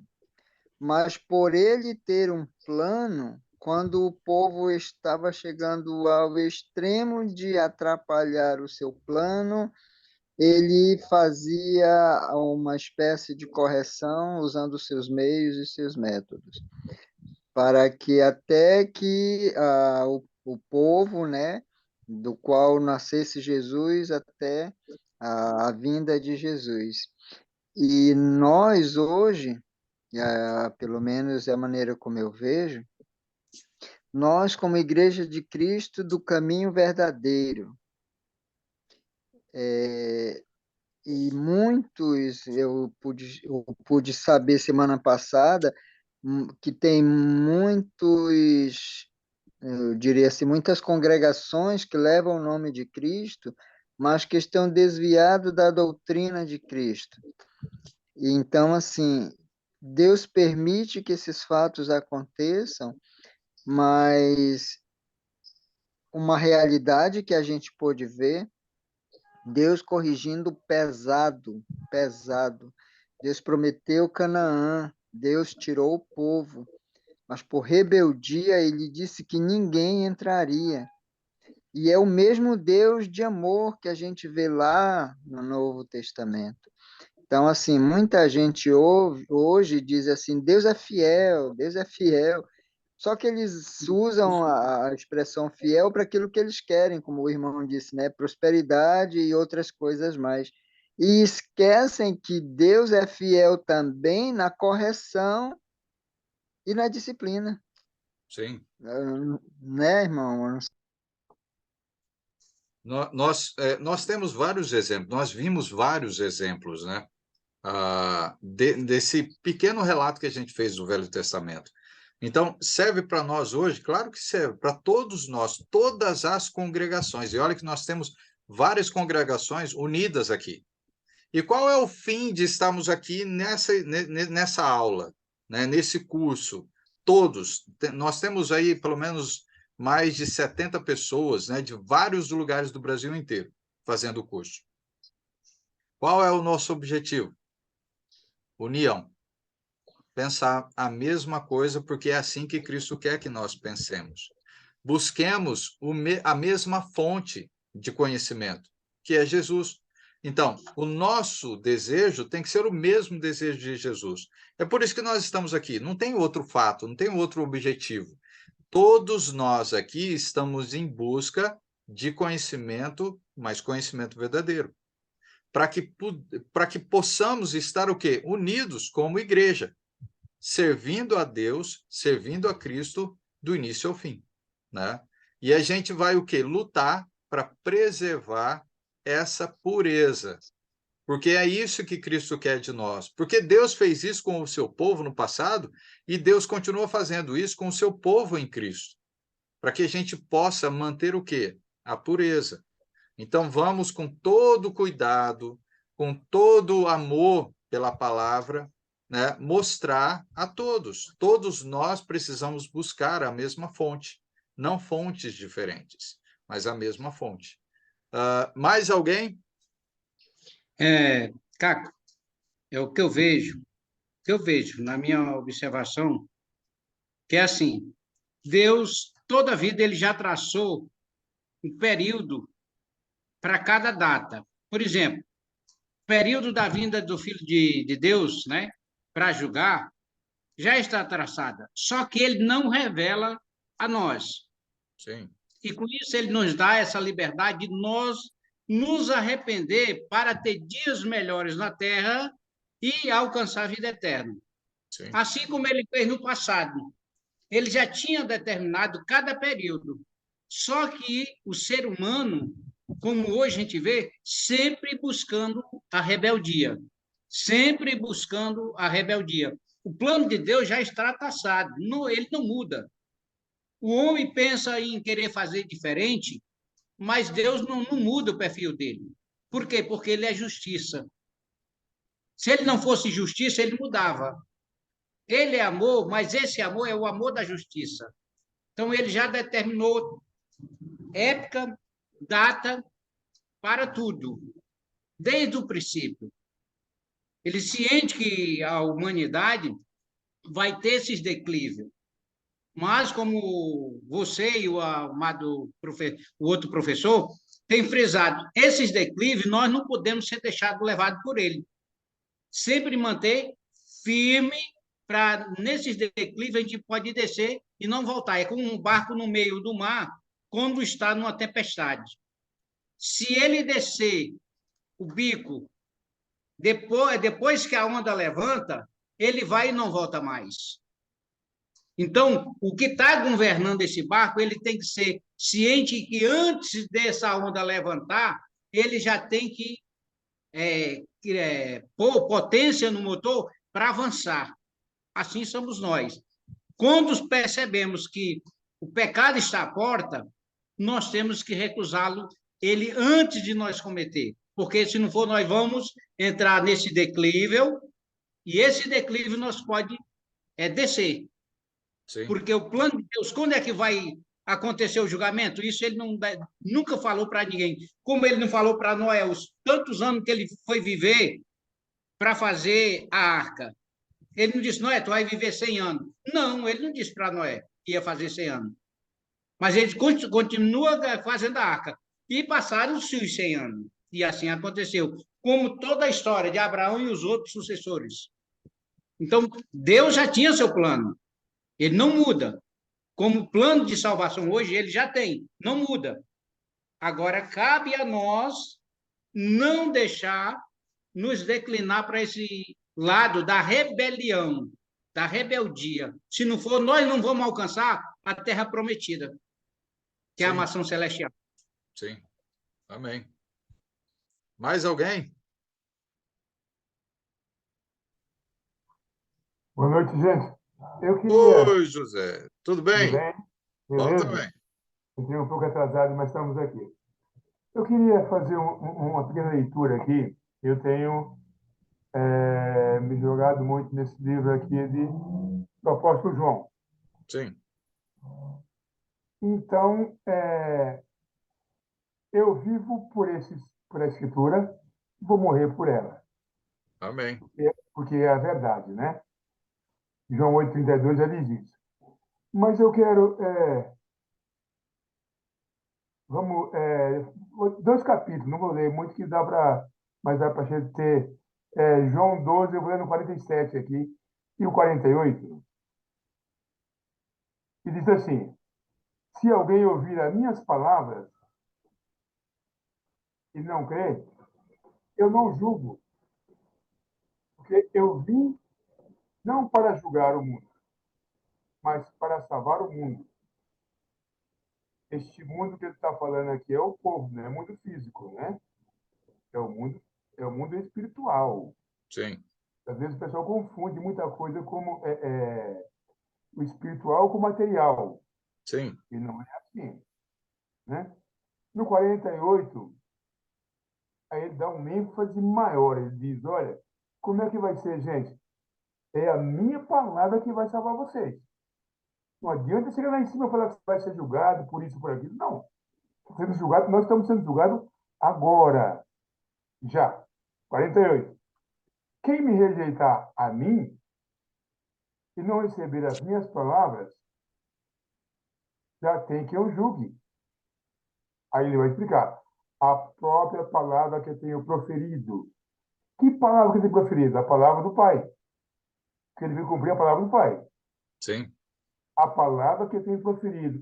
Essa há de julgar no último dia. Então, é a Bíblia que está julgando, porque a Bíblia é a palavra de Deus. 1 Romanos 16 diz, Paulo diz, eu não me vergonho do Evangelho, que é o poder de Deus para a salvação. Então, nós temos que nos pegar no Evangelho de Jesus. A salvação está aqui, agora, já. Não tem Sim. mais julgamento. Esse é o julgamento. É a própria palavra. Vejo assim, como está escrito. Amém. É isso mesmo, né? Nós precisamos viver essa palavra em nossa vida, né? E nós somente seremos salvos por meio dela. É a palavra quem nos salva. Usando um outro ponto que, se eu não estou enganado, foi mesmo Paulo que escreveu, nós somos nascidos pela palavra, que praticamente é isso. Nós somos nascidos pela palavra. É Da ela quem água, no batismo da água e do Espírito, né? Isso. É ela que nos revigora, né? Então, lembrando que é o ponto que a gente trabalha, né, que seria praticamente o título que a gente trabalhou desde o início, é como encontrar a fé que tanto desejamos.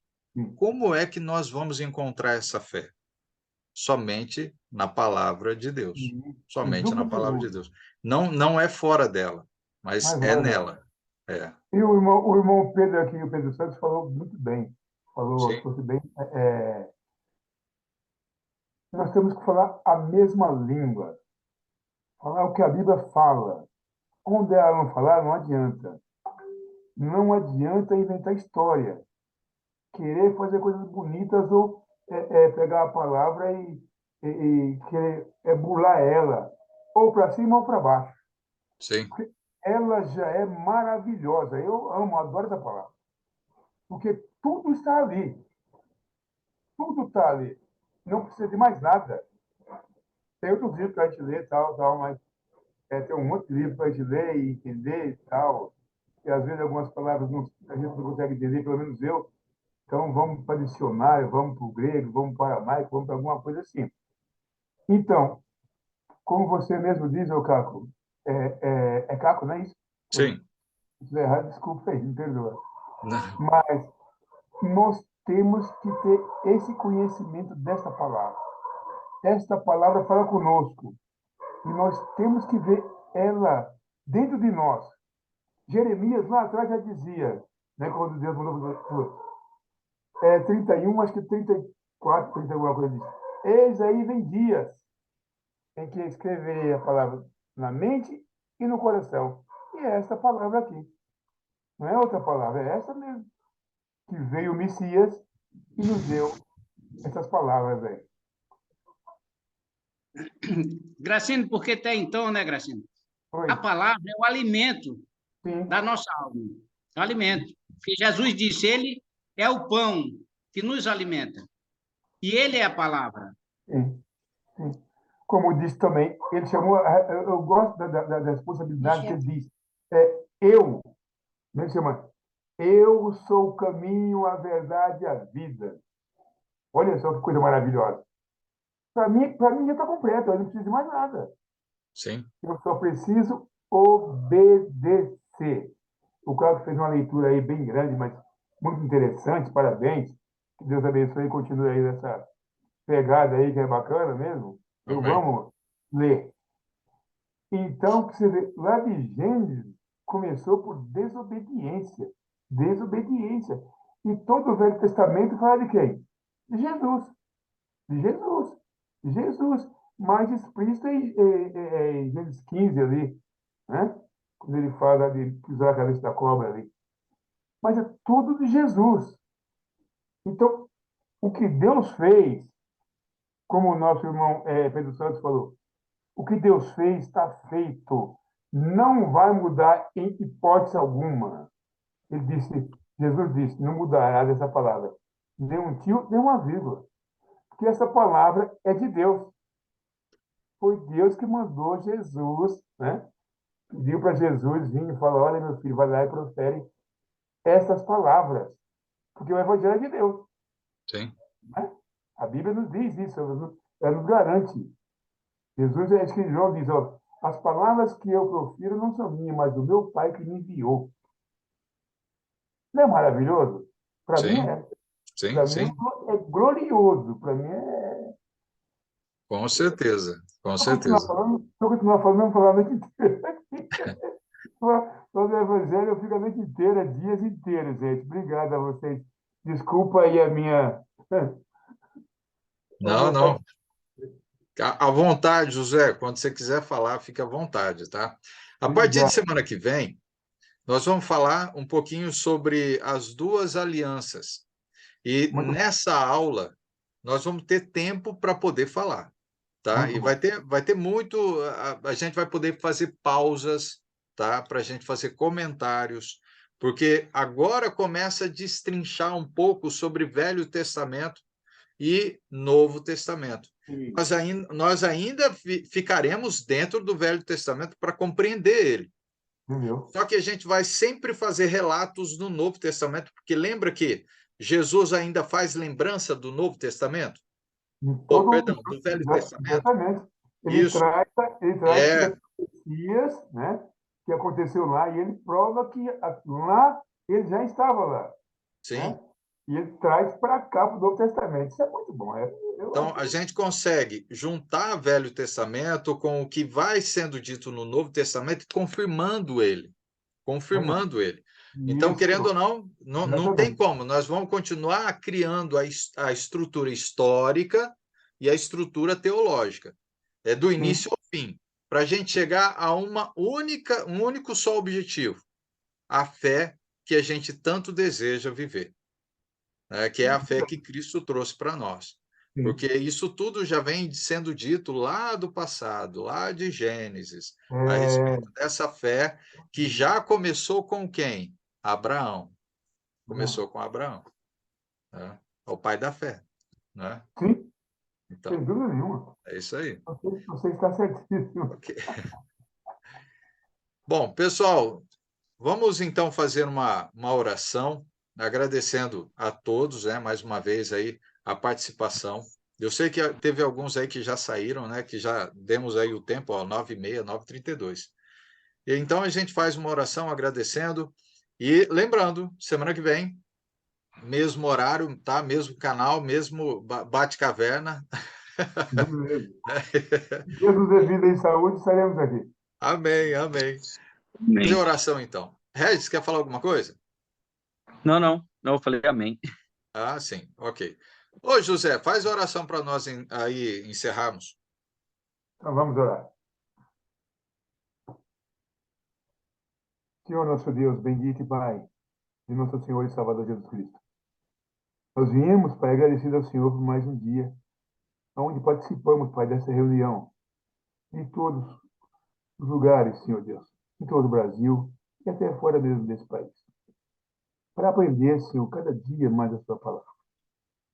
Obrigado por esses dois jovens aí que se proporam a nos ensinar, a compartilhar conosco e os irmãos que têm também aderido a essa reunião. E temos aprendido muito, Senhor.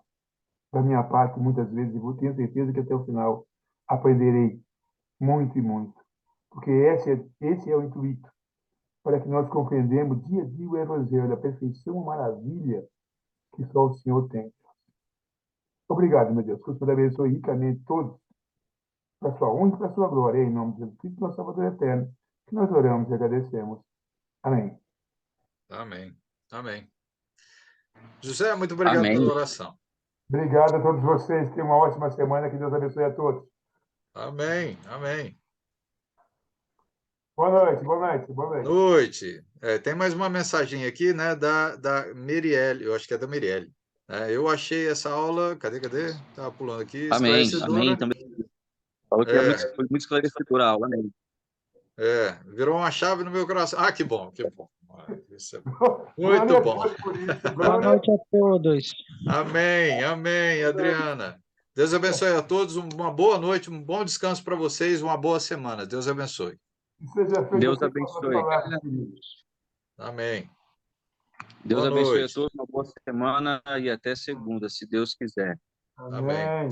Valeu, Renato. Abraço, irmãos. Até Abraço, Carlos. Pedro, até Deus José, abençoe. até Regis, Cris, Heber, mais uma vez um abraço. Antônio, Abraço, boa noite, Deus Mirlane, abençoe a todos. amém. Andréia, um abraço. Desligando aqui, gente, para terminar a gravação. Tchau, tchau.